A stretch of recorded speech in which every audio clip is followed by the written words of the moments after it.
Bonjour à tous, Vanessa, avocate et maman. Aujourd'hui, nous avions de mauvaises nouvelles. L'ONU s'est positionnée pour que la France applique les conventions internationales dans une lettre qu'elle a rendue publique du fait du silence de la France, qui indique une certaine forme de mépris. Il faut savoir que la Convention internationale des droits de l'enfant est d'application directe en droit français et que malgré tout, il y a certains juges, certaines juridictions qui refusent d'appliquer cette convention. L'ONU a alerté la France sur le fait qu'il y a beaucoup trop de cas contraires à l'intérêt des droits de l'enfant en France, avec un refus des juges d'appliquer la loi. Sur un dossier dans lequel l'ONU s'est positionnée, les juges n'en ont pas tenu compte et ont refusé de libérer une maman qui avait protégé ses enfants au motif qu'elle ne regrettait pas d'avoir protégé ses enfants en conformité avec la Convention internationale des droits de l'enfant. Une autre maman s'est vue placer son enfant à la naissance et depuis lutte pour pouvoir la récupérer. Cet enfant a 6 ans et demi et alors qu'on a toutes les preuves qu'il n'y a aucun danger, qu'elle est suivie par d'éminents psychiatres qui disent qu'elle n'a pas besoin de médicaments, que le seul trauma résulte de la séparation avec son enfant qui réclame sa maman. Malgré tous les éléments probants, la juge continue à refuser de lever le placement et à suivre l'avis de l'ASE de manière aveugle.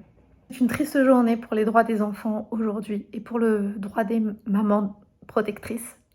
C'est vraiment une triste journée parce que cela révèle un dysfonctionnement de la justice familiale profond.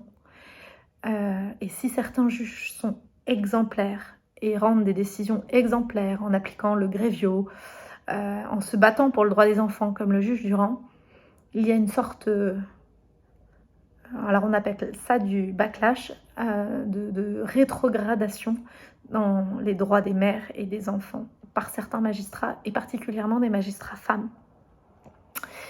Il faut que la France se réveille, il faut que les juges se réveillent et qu'on retrouve un peu plus de bienveillance dans nos décisions et de rappeler que la loi est supérieure aux décisions de justice.